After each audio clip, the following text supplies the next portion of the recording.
Suharto, SS, selaku Pengawas Yayasan Pendidikan Al-Falah As-Salam. Kepada beliau waktu dan tempat kami persilakan.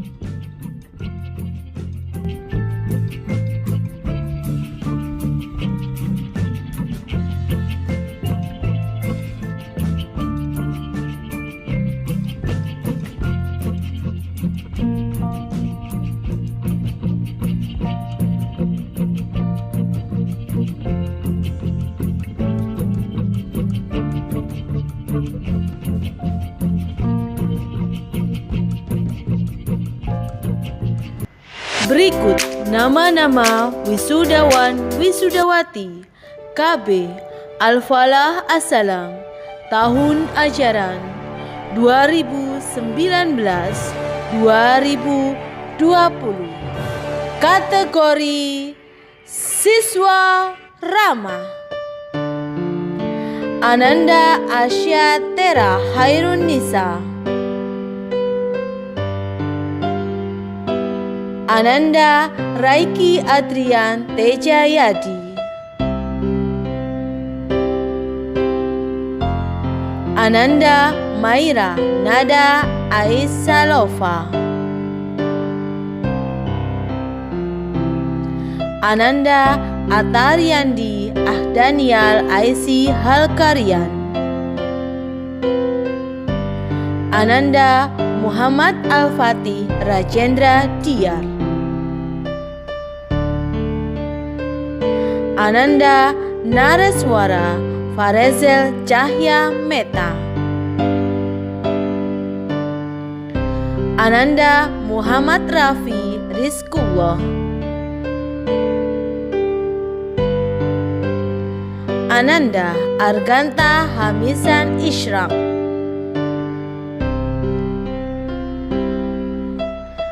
Ananda Rayendra Santika Wiryono, Ananda Asyam Naufal Abdullah,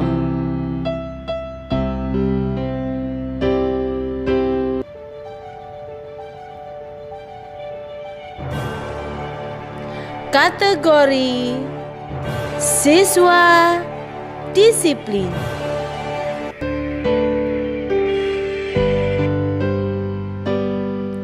Ananda Andika Aska Syarif,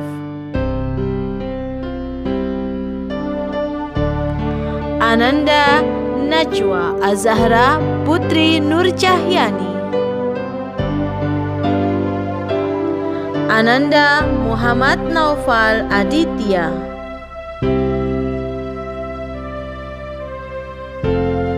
Ananda Halif Nur Hamizan Adrian, Ananda Halila Nur Azahra Andrian,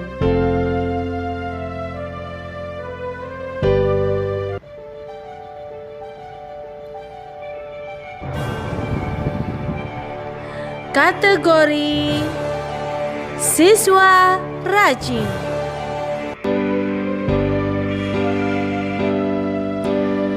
Ananda Hamizan Rafif Aidi,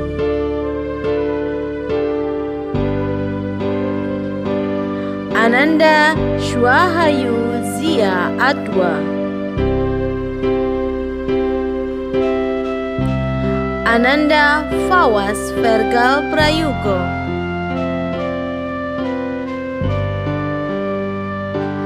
Ananda Haswan Abdullah Pribadi Fatoni, Ananda Ahmad Abian Al-Ibris. Berikut nama-nama wisudawan wisudawati TK Al-Falah As-Salam tahun ajaran 2019-2020. Kategori siswa disiplin: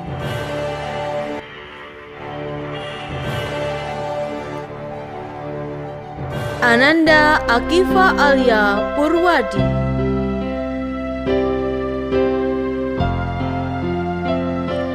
Ananda Farel Ubaid Yudhistira, Ananda Elnatan Gaisan A,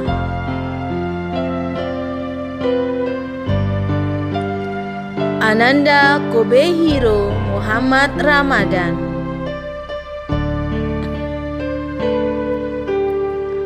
Ananda Hafiz Asyam Nur Aryan, Ananda Binar Mutiara Kurota Ayun, Ananda Hanif Haris Alvino,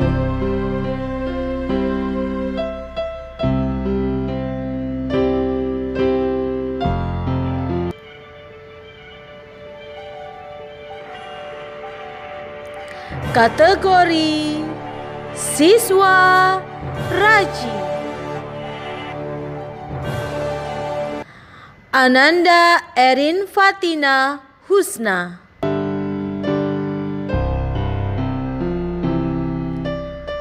Ananda Mas Najwa Karima Zahira, Ananda Farah Akila Nugroho, Ananda Marvela Farzana Fatoni, Ananda Bima Wiratama Sasmita,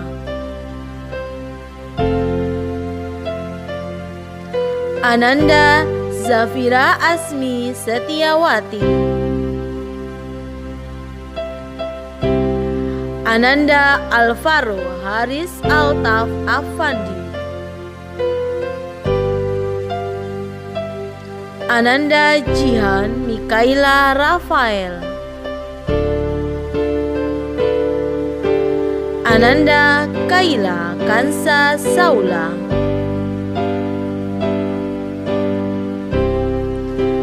Ananda Meika Nafirta A,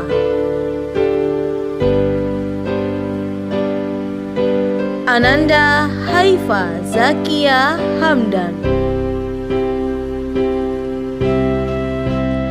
Ananda Alivia Naura Aziza, Ananda Adelia Kalista Rafani,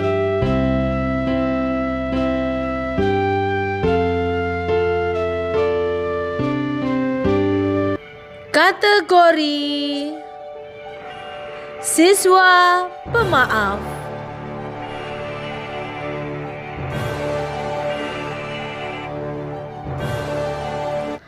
Ananda Kinanti Suci Ramadhani,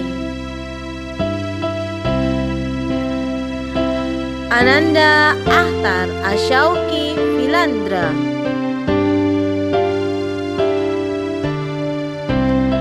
Ananda Aulia Dewi Kalyani, Ananda Afriza Rama Putra, Ananda M. Fadil Al-Kautsar Rumi, Ananda Ahmad Al-Fatih,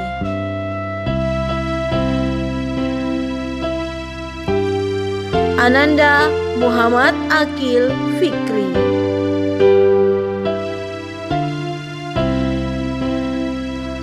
Ananda M. Yusuf Maula Sukanto, Ananda Fared Atala Prayugo, Ananda Sazana Mahrin Hafiza,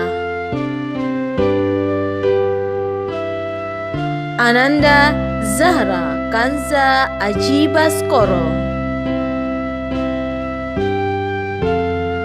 Ananda Muayyad Binasrila Al-Hanif,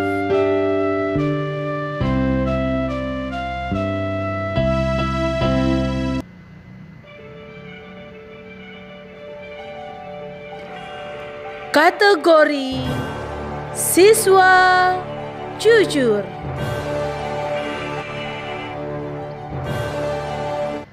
Ananda Muhammad Akmal Arkan,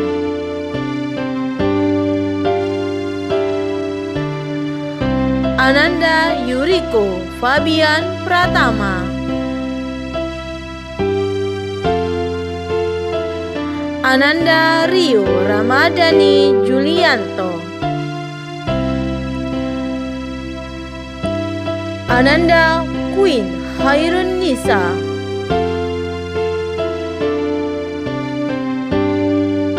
Ananda Muhammad Raihan Al-Fatih,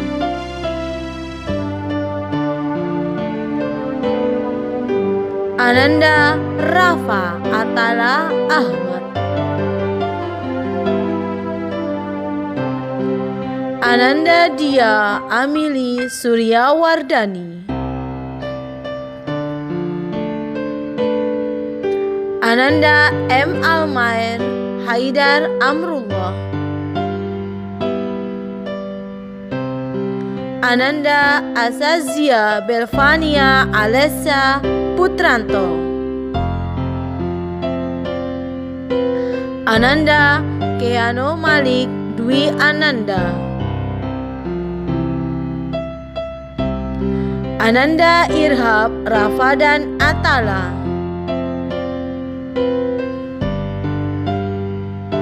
Ananda Andi Arga Firdaus Jalawali, Ananda Muhammad Zakir Hafizi,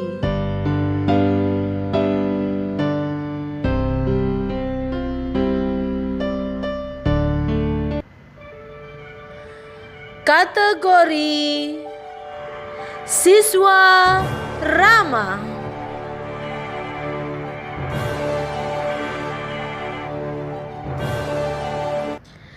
Ananda Al-Halifi Zafran Artonoyo,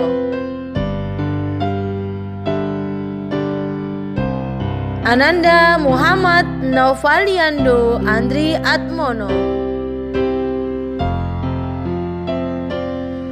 Ananda Karisa Zivana Afiliani, Ananda Kisha Anuriski Islamadina, Ananda Zafier Mikhail Safaras,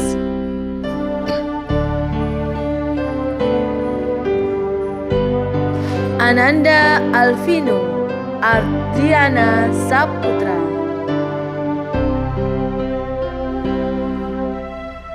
Ananda Lavanya Tabita Prameswari, Ananda Akila Diba Erlina Sari, Ananda Brian Pradipta Shihab, Ananda Dava Arya Gosan Al-Bukhari, Ananda Ruwen Akil Zahir,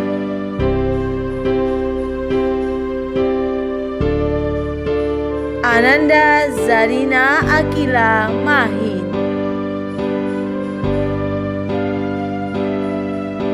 Ananda Agilean Daini Otin, Ananda Nurina Adiba Latif.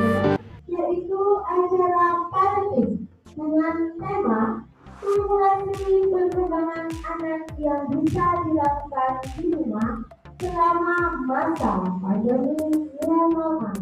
Dengan narasumber kita pada pagi hari ini yaitu Dr. Ramatian Yogi dari MSc Sipol. Dan untuk acara parenting ini acara akan dipandu langsung oleh moderator kita pagi hari ini yaitu Ustazah Valenta yang dari SD. Kepada Ustazah Valenta waktu dan tempat kami persilakan.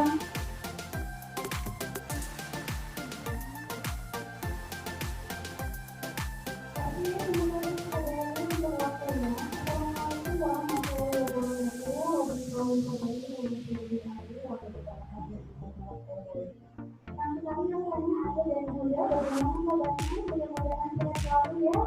Yang kami saya pada kemarin kita bergabung di acara ini sebagai moderator. Kali ini jadi moderator kita dengan satu tanggal 12 Juni 2020 dengan tema simulasi perkembangan anak yang dilakukan di rumah selama masa pandemi COVID. Kita tahu bahwa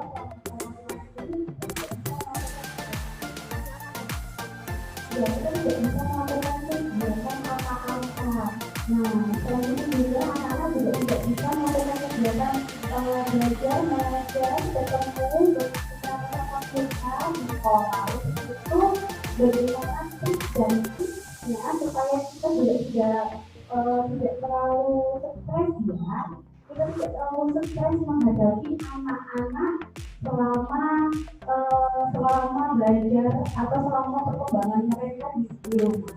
Kali ini narasumber kita yaitu Dr. Primatia Yorgi Wulandari MSI Psikolog. Beliau lahir di Kota Samarinda pada tanggal 3 Januari 1979.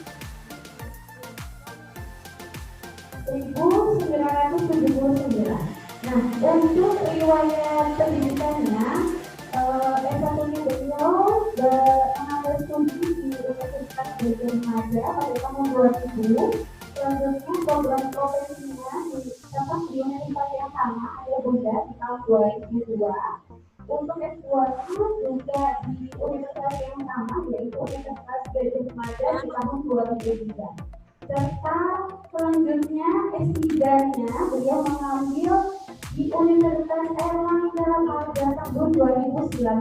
Nah, untuk publikasinya ya Bunda, di tahun 2009 beliau menulis karangan dengan judul Adaptasi dan Validasi Skala Strategi Konflik, buku jurnal Psikologi Universitas Diponegoro volume 2 adalah nomor 2 Oktober 2019. Selain itu, ada dan Bunda, beliau juga aktif dalam kegiatan pengabdian masyarakat pada tahun 2019 dengan nama kegiatannya yaitu Aku Bisa, Anakku Bisa, talk show kolaborasi tahun 2019 dengan lokasi Fakultas Psikologi Universitas Erlangga. Tanpa berlama-lama ya Bunda, kita langsung saja bergabung dengan Ibu Primatia. Dulu ini ya, saya boleh maju sedikit ya, boleh ya? Iya. Oke. Ibu Primatia. ya Ustazah. Sudah bisa mendengar suara saya? Nggih, sampun. Oke, ini tanpa berlama-lama ya Ibu Primatia, tapi saya sebelumnya harus memberi aturan terlebih dahulu. Di 5 menit awal tadi kita perkenalan ya Ibu Primatia, lalu selanjutnya 20 menit pemaparan materi, selanjutnya 15 menit sesi tanya jawabnya. Ini sekarang kita berada di jam 10.35, jadi pemaparan materinya sekitar 10.55 ya, Ibu Primatia. Oke, siap. Oke, tanpa berlama-lama kita langsung saja bergabung dengan Ibu Primatia. Kepada beliau, waktu dan tempat saya persilakan. Ya, terima kasih Ustazah. Assalamualaikum warahmatullahi wabarakatuh. Selamat siang ibu-ibu, adik-adik semua, dan Ustazah semuanya. Jadi tadi sudah diperkenalkan ya, nama saya Primatia, saya dosen UNER. Nah, panggilannya saya Bu Mima, Ibu. Dan hari ini saya mendapat kesempatan yang sangat berharga dari Ustazah Dewi untuk sharing, Ibu. Jadinya ini kita sharing aja. Nanti kalau misalnya bunda-bunda ada yang mau ditanyakan, mau disaringkan langsung aja, nggak apa-apa gitu. Jadi nggak usah terbatas sesi tanya jawab atau apa gitu ya. Oke, saya sharekan materi saya, nggih.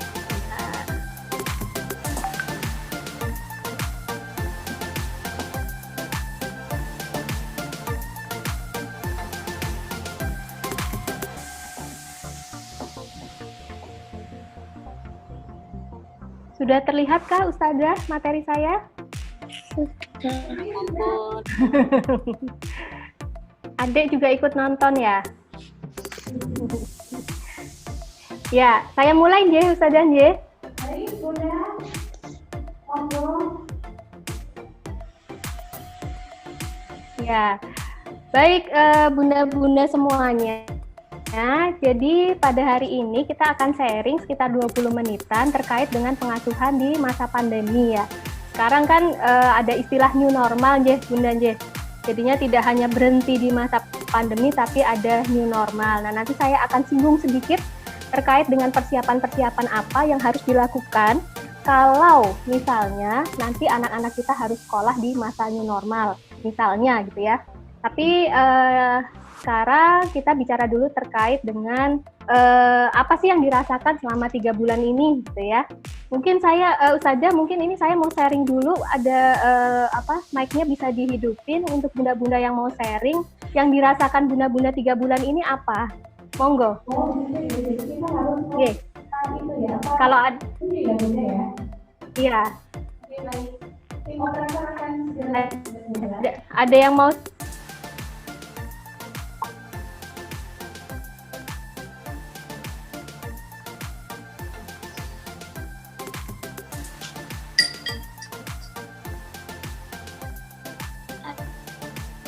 sudah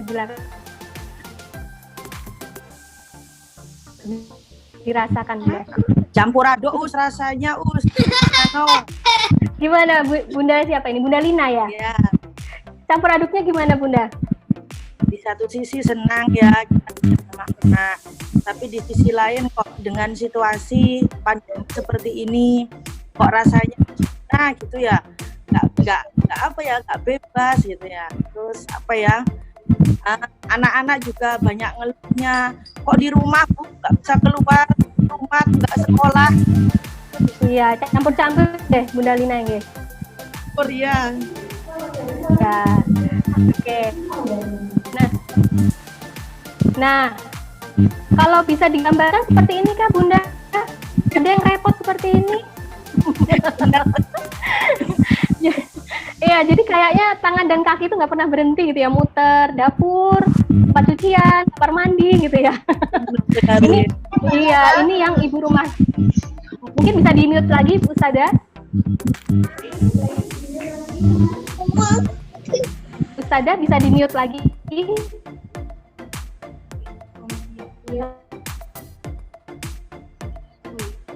Matur nuwun. Nah, ini padahal ilustrasi ini adalah Bunda yang mungkin sebagai ibu rumah tangga ya, itu aja kerjaannya sudah nggak karuan gitu, ngurusin rumah itu 24 jam. Apalagi yang kemudian WFH juga dari rumah gitu, seperti saya juga, jadi kebagi-bagi antara ngadep laptop gitu ya, tapi habis itu anak minta makan, terus habis itu pokoknya nggak jadinya yang biasanya jam kantor akhirnya jadi campur sama tugas-tugas di rumah. Itu betul-betul 3 bulan ini ya kalau nggak pinter-pinter ngatur rutinitas kita tuh bingung deh gitu. Nah, kemudian yang jadi pertanyaan tadi sempat dijawab juga, gimana dengan anak-anak gitu ya? Ada anak-anak yang ngeluh, yang komplain, kenapa kok kita nggak pernah keluar rumah gitu. Ada yang jenuh, ada yang pokoknya macam-macam, ada yang rewel, terus belum lagi masalah gadget ya Bunda ya. Gadgetnya mungkin susah untuk dilepas lah. Kita mau nyuruh nggak megang gadget, terus anak-anak disuruh ngapain. Nah, itu nanti yang akan kita bisa diskusikan juga di materi hari ini. Gitu. Nah, sebenarnya memang fokus kita sekarang adalah pada situasi apa sih yang dialami anak-anak di masa pandemi ini untuk mengawali diskusi kita.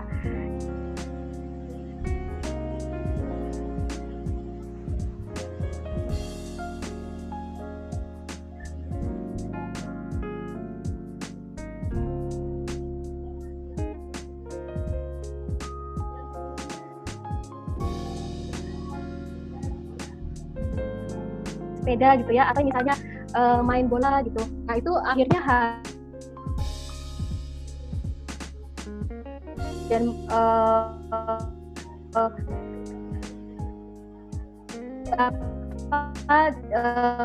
menyentuh benda-benda yang mungkin itu bisa menjadi media virus dan sebagainya. Belum lagi kewajiban yang selama ini niru yang ulang. Jadi artinya anak akan melihat bagaimana perilaku kita selama masa pandemi ini. Ternyata juga anak-anak sekarang itu merasakan kecemasan juga dari lingkungannya. Mereka bisa merasakan bagaimana orang tuanya itu misalnya ketika menonton TV lalu nggak sengaja berdiskusi dengan suami atau dengan istri. Nah itu juga tetap merasakan kecemasan gitu. Nah ini juga tadi ya nggak bisa keluar rumah, yang biasanya nge-mall mungkin sudah beberapa bulan ini nggak nge-mall, atau yang biasanya ya tadi yang biasanya mungkin melakukan aktivitas fisik di luar, olahraga, itu juga merasakan kejenuhan atau kebosanan. Nah kejenuhan inilah yang kemudian bisa memunculkan emosi-emosi negatif sehingga anak-anak rewel gitu ya. Jadi bentuknya tuh adalah bentuk-bentuk yang ini anak kok tambah susah dibilangin gitu ya, kok sebentar-sebentar marah. Nah itu bisa saja karena mereka jenuh dengan situasi yang ada saat ini. Lalu ini juga mungkin ada respon dan pola perilaku yang kurang tepat dari lingkungan. Nah itu juga bisa menjadi dampak dari masa pandemi. Dan terbatasnya ruang untuk mengembangkan kemampuan interaksi sosial yang biasanya mereka ketemu temannya, mereka bermain bersama dengan teman sebaya, kan beda ya Bunda ya. Bermain dengan orang tua, bermain dengan kakak, bermain dengan adik itu efeknya beda sama kalau bermain dengan teman sebayanya gitu. Jadi di teman sebaya itu mereka mengembangkan kemampuan negosiasi ketika ada konflik, kemampuan kerjasama, kemampuan berbagi gitu ya. Nah itu yang kemudian juga terbatas. Dan kalau misalnya anak-anak kita itu tidak terbentuk kebiasaan melindungi diri, itu ada resiko tertular penyakit. Jadi kalau bunda-bunda yang ngikutin gitu, katanya COVID ini tidak berdampak kepada anak-anak. Tapi kan ternyata yang sekarang yang banyak diekspos adalah ya memang karena anak-anak baru sedikit yang dites begitu, sehingga hasilnya pun kecil. Jadi kalau bisa dianalogikan kalau misalnya anak-anak banyak yang dites, berapa persen mereka yang sebenarnya positif. Nah itu juga menjadi perdebatan sampai saat ini. Halo. Iya sayang. Nah bagaimana cara orang tua mengatasinya? Yang pertama Bunda, ayah bunda itu harus bahagia dulu gitu. Jadi kalau misalnya anaknya rewel gitu ya, sedangkan ayah bunda masih didominasi sama rasa cemas, rasa bosan, rasa jenuh, pokoknya yang emosi negatif, maka kita akan susah untuk bisa mengatasi anak-anak.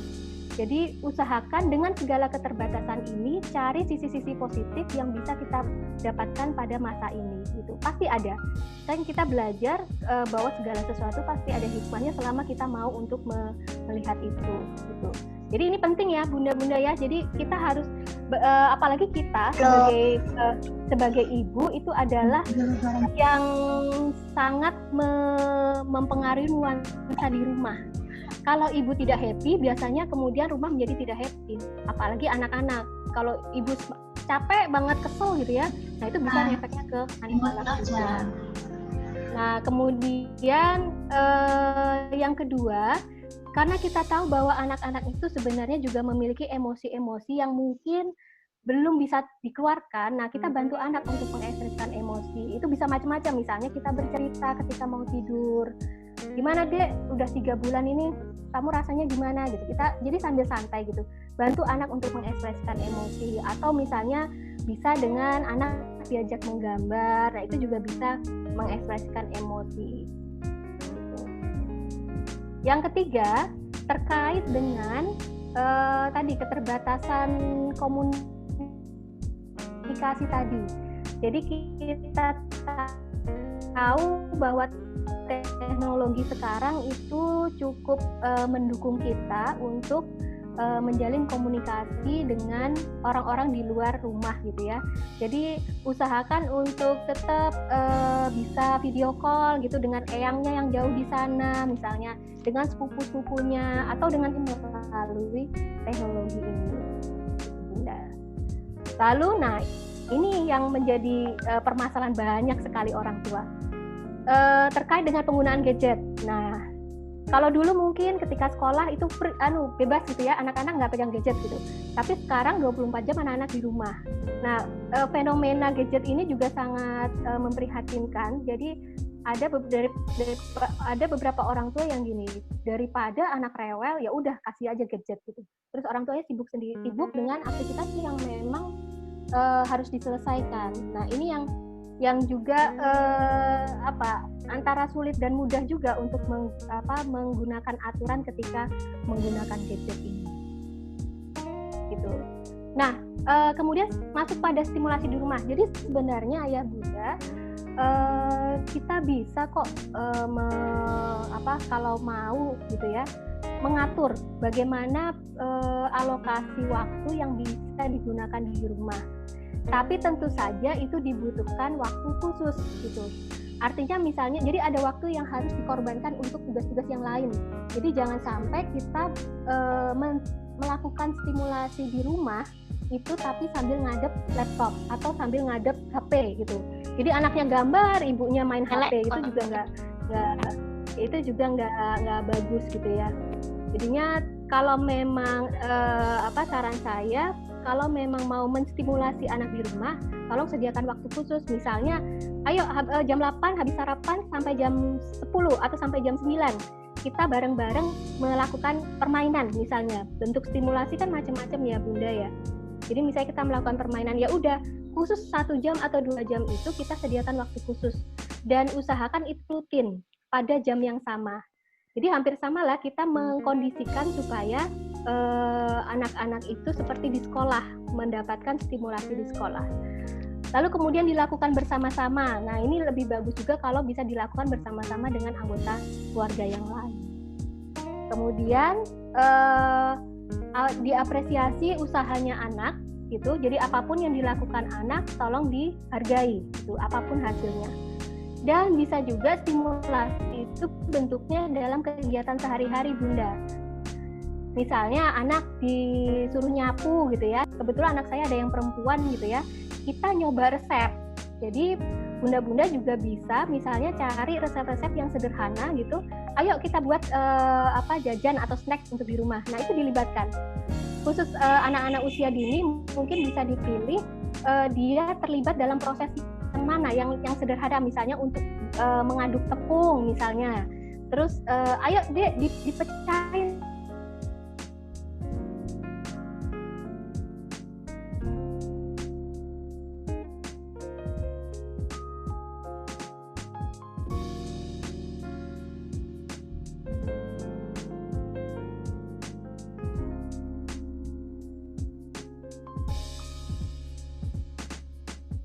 sebaiknya dua arah memang, artinya anak dan orang tua itu saling berinteraksi, lalu kemudian juga menyenangkan buat anak. Nah, ini adalah contoh-contoh stimulasi Bunda yang bisa dilakukan. Sebenarnya banyak sekali yang bisa kita lakukan untuk bersama dengan anak-anak gitu ya. Misalnya membacakan buku cerita, lalu misalnya di rumah ada gelas kertas kita menyusun gitu ya. Jadi menggunakan alat-alat yang ada di rumah. Yang keempat ini kita punya beras atau mie, kita masukkan ke dalam botol plastik. Nah itu stimulasi itu keterampilan motorik, jadi tangan itu megang beras gitu ya, atau megang mie, kemudian masukin botol plastik. Terus bisa juga kita kombinasikan dengan, ayo dihitung berasnya ada berapa gitu. 1, 2, 3. Nah itu juga, jadi selain motorik juga kemampuan berhitungnya juga ikut terstimulasi. Lalu ini ya, menyusun kursi jadi terowongan, terus anak merangkak di bawah kursi, nah itu juga bisa. Atau pagi-pagi Bunda, ayo olahraga yuk, waktunya olahraga. Misalnya dengan ada musiknya juga begitu, nah itu akan menyenangkan sekali buat anak-anak. Tanam tumbuhan. Bunda-bunda ada yang suka berkebun, nah jangan sendirian Bunda. Misalnya kemudian tumbuh tunasnya. Nah anak-anak ini loh yang kemarin itu kita tanam bareng. Nah itu kan juga menyenangkan buat anak-anak gitu ya Bunda ya. Jadi sebenarnya kalau kita mau itu banyak sekali stimulasi yang bisa kita lakukan. Oke. Nah ini kurang 2 menit lagi ya. Jadinya satu yang mau saya tambahkan Bunda, jadi kita sekarang menghadapi situasi yang katanya new normal gitu ya. Saya nggak tahu Ustadzah ini Al-Falah akan masuk atau enggak ya, yang tahun ajaran baru ini kita juga nggak ngerti gitu. Cuma tetap harus mengantisipasi bahwa anak-anak itu harus sekolah. Gimana nih kalau yang terjadi anak-anak harus sekolah? Yang pertama Bunda itu perlu memberi pemahaman dulu terkait kenapa kita perlu melakukan protokol tertentu. Maksudnya protokol itu kenapa kita harus menggunakan masker, itu why-nya dipahamkan. Cerita-cerita, ada komik, kartun, video YouTube yang itu membantu kita menjelaskan kenapa virus itu, kenapa kita harus pakai masker dan bagaimana cara virus itu untuk kita bisa terhindar dari virus tersebut. Kenapa kita harus cuci tangan gitu ya. Terus kenapa kita tidak boleh berbagi nanti kalau sekolah sama teman gitu. Yang kayak gitu-gitu yang kita pahamkan dulu, tentu saja dengan bahasa anak-anak yang membuat mereka paham. Nah, setelah paham mengapanya baru kita membentuk kebiasaan. Nah, kebiasaan ini tentu saja namanya kebiasaan akan sangat susah bila tidak diawali dari rumah gitu. Kita mengharap bahwa anak itu akan menjaga diri mereka di sekolah, tapi tidak dibiasakan di rumah, itu akan sangat susah. Sehingga mulai sekarang itu kita mengantisipasi new normal ini dengan membentuk kebiasaan itu dari rumah gitu. Jadi kalau saya memakai cuci tangan dulu, kalau habis pergi mandi, keramas dan sebagainya, terus protokol-protokol terkait dengan penggunaan hand sanitizer gitu ya. Lalu apa lagi ya? Menjaga jarak gitu, menjaga jarak sama orang lain itu juga perlu ditekankan dari sekarang gitu. Apalagi kalau anak-anak seusia KBTK ya, Bunda ya. Nggak kebayang yang biasanya gandengan sama temennya gitu ya. Kemudian main dorong-dorongan gitu. Mereka harus melakukan prinsip social distancing, menjaga jarak sosial itu nggak tahu nih, gurunya mungkin ustadzanya repot juga itu untuk menghandle-nya di sekolah. Lalu kemudian kita usahakan untuk selalu menjalin komunikasi Bunda, baik komunikasi dengan anak maupun dengan sekolah. Jadi misalnya dengan anak, kamu tadi gimana Dek? Waktu istirahat bagaimana? Kita pantau terus apa yang dilakukan anak di sekolah. Termasuk dengan guru. Dengan guru itu juga dengan ustazah-ustazah kita harapkan bisa terjalin komunikasi. Yang terakhir, tapi bukan yang paling tidak penting, yaitu bunda-bunda harus tetap tenang dan jangan kecemasan. Sudah cukup anak itu melihat bagaimana kondisi sekarang. Tapi jadi kita bilangnya gini, udah Adek pokoknya harus cuci tangan, harus pakai masker. Ini pemerintah atau ada orang-orang yang lagi nyari obatnya, tapi kita sekarang harus tetap usaha untuk menjaga kebersihan. Jadi diberi ketenangan bahwa bahwa ini kondisi ini sudah terhandle, meskipun sebenarnya sekarang juga kita tahu bahwa memang masih sedang diusahakan gitu ya. Cuma paling nggak kita jangan menambah ketakutan dan kecemasan pada anak. Nah ini contoh di Cina, Bunda. Jadi saya pikir juga sekolah harus memikirkan gitu ya bagaimana anak itu supaya mengikuti protokol. Jadi mereka ini sekolah nih. Sekolah itu membuat topi seperti ini yang panjangnya kalau nggak salah 1 meter apa ya, lupa saya.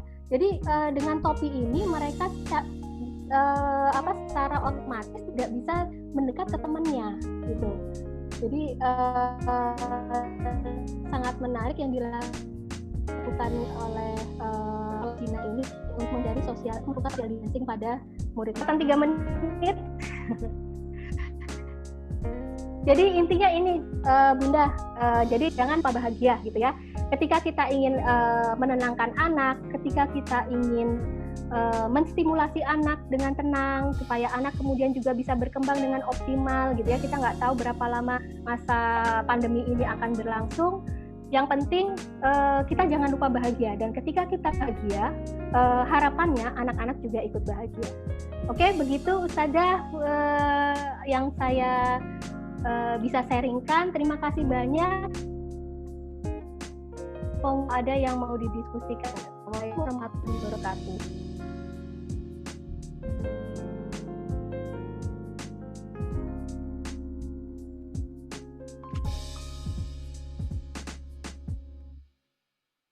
Ustazah?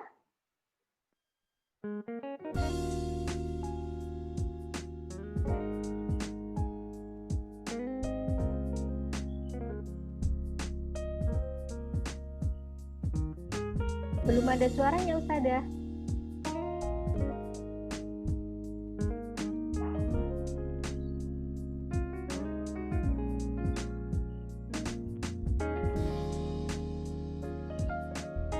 Masih silent.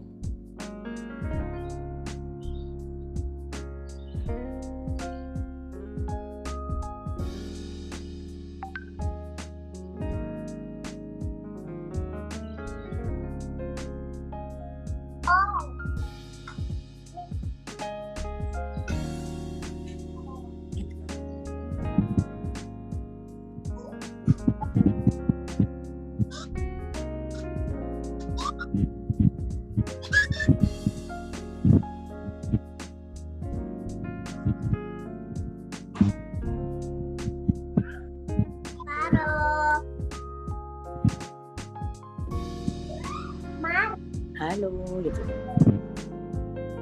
Ustazah, bisa diambil alih Ustazah? Atau langsung tanya jawab ini? Halo. Wah.